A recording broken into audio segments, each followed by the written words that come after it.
It's September 12, 1953, and 700 guests await the arrival of Jacqueline Lee Bouvier at St. Mary's Church of Rhode Island. 24-year-old journalist who is about to marry the newly elected senator for the state of Massachusetts, John Fitzgerald Kennedy. Of course, when a young couple swears allegiance before God until death, no one knows that it means for only 10 years. And that the happy moments of falling in love would soon be replaced by unsuspected responsibilities, health problems, and moments of difficult decisions. Throughout these pivotal moments, Jackie will, as everyone has been telling her since she was a young girl, stand by her husband's side and gradually become an icon of American history herself.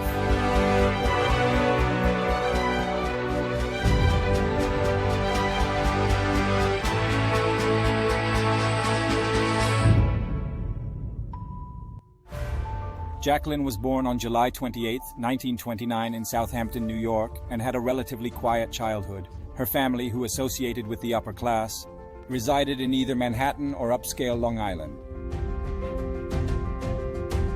As part of her university studies, Jackie spent a year in France and decided to pursue a career in journalism after college. She worked at the Washington Times-Herald.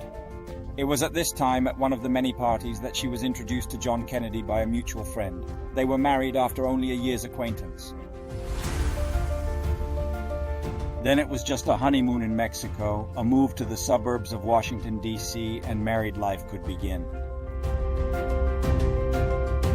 Right from the edge, however, they had to deal with a number of inconveniences. John suffered from severe spinal pain, which stemmed from his injuries in World War II.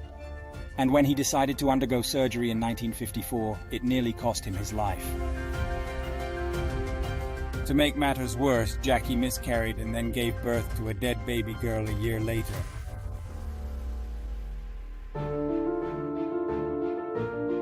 It was not until 1957 that fortune finally smiled on them. Jackie gave birth to a healthy daughter, Caroline, and John began campaigning for re-election to the Senate. An interesting thing began to emerge. Whenever his beautiful and always elegantly dressed wife kept him company, the voters' donations and media interest were much higher. And when Kennedy ran for office in 1958, he let it be known that his wife's influence on the outcome of the campaign was simply invaluable. Looking at the footage of Jackie smiling at the cameras of her former colleagues alongside her husband, one might not think that this woman is more of an introvert. But it's true. The judges may have assigned her a role in the spotlight, but if it were up to her, she'd prefer to spend her time with her books. But we're moving on. In 1960, John Kennedy decides to run for the very highest office. The presidential contest with Richard Nixon is extremely close. Perhaps also because Jackie is on a high-risk pregnancy and her support can't be like her husband's senatorial campaign, but it will work out in the end. At 43, John Kennedy becomes the second youngest president in American history. My fellow Americans, ask not what your country can do for you. Ask what you can do for your country.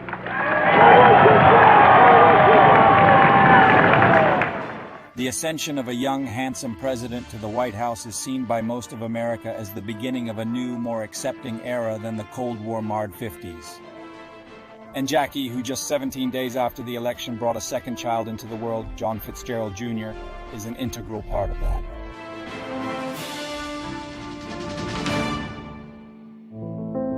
If women all over the country were already admiring her style, now she's a celebrity of Hollywood proportions.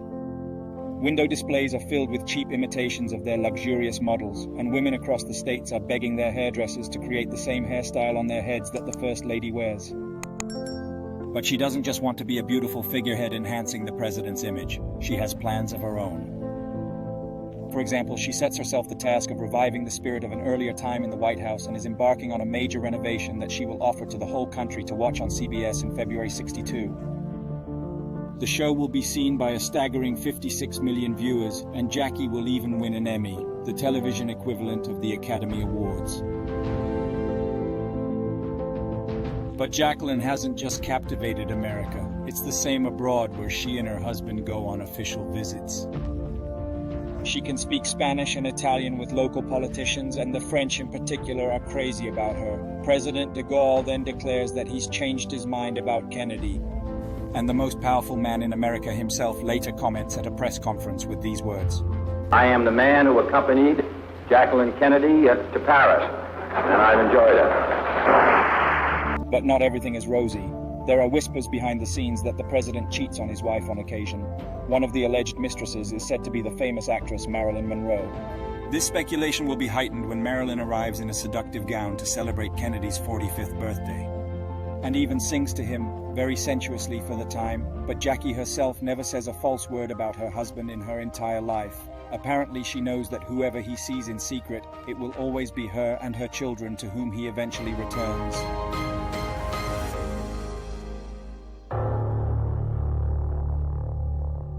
Kennedy, moreover, will soon begin to worry more seriously. In October of '62, the United States is on the brink of nuclear war with the Soviet Union. And during the long 13 days of the so-called Caribbean crisis, a mob frenzy erupts in America. The tragedy is eventually averted at the last minute, and Jackie even manages to get pregnant again. But the baby boy, named Patrick Bouvier Kennedy, dies in August '63. Just 2 days after birth. That's too much even for her. She falls into depression. And when a friend, the Greek yachtsman and billionaire Aristotle Onassis, offers her a convalescent stay on his yacht, President Kennedy finally agrees. The First Lady returns to Washington in mid-October. Little does she know that her husband has 1 month left to live.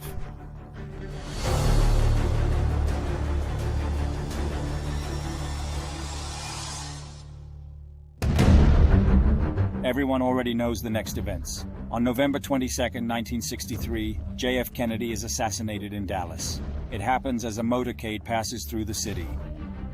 The Kennedys sit in the open car, enjoying the endless crowds that have come to see them on that sunny day. It comes like a bolt from the blue. The first bullet hits the president in the neck, the second blows off part of his head. Jackie, in her now iconic pink Chanel suit, lunges for the rear hood, perhaps to pick up that piece of skull. But by then, Special Agent Hill has already jumped on the car and pushes the First Lady back into her seat. The president is immediately taken to hospital, but his injuries are simply incompatible with life. Just a few hours later, Vice President Johnson takes the presidential oath aboard Air Force One. Jacqueline is standing next to him.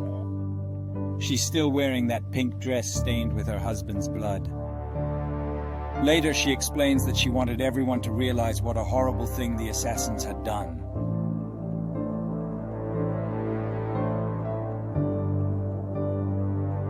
The last farewell to the assassinated president takes place just 3 days after the assassination. Hundreds of thousands of people line the streets as the funeral procession makes its way.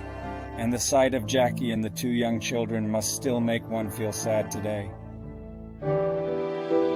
That's actually the end of Jackie Kennedy's story. 5 years later, she remarries, this time to Aristotle Onassis. Yes, the fabulously wealthy Greek who once hosted her on his yacht. Jackie Kennedy thus becomes history. From now on, the press will call her nothing but Jackie O. But her second husband dies 6 years later. And although her own life will go on until 94, when she succumbs to a malignant white blood cell disease, one thing is clear. The times when she was at the height of success, fame, and family happiness will never return. Those shots fired in Dallas in 1963 not only took the United States away from its president and a father and husband from a young family, but they also ended the era of one of the most iconic married couples who had infused America with new hope and captivated the world.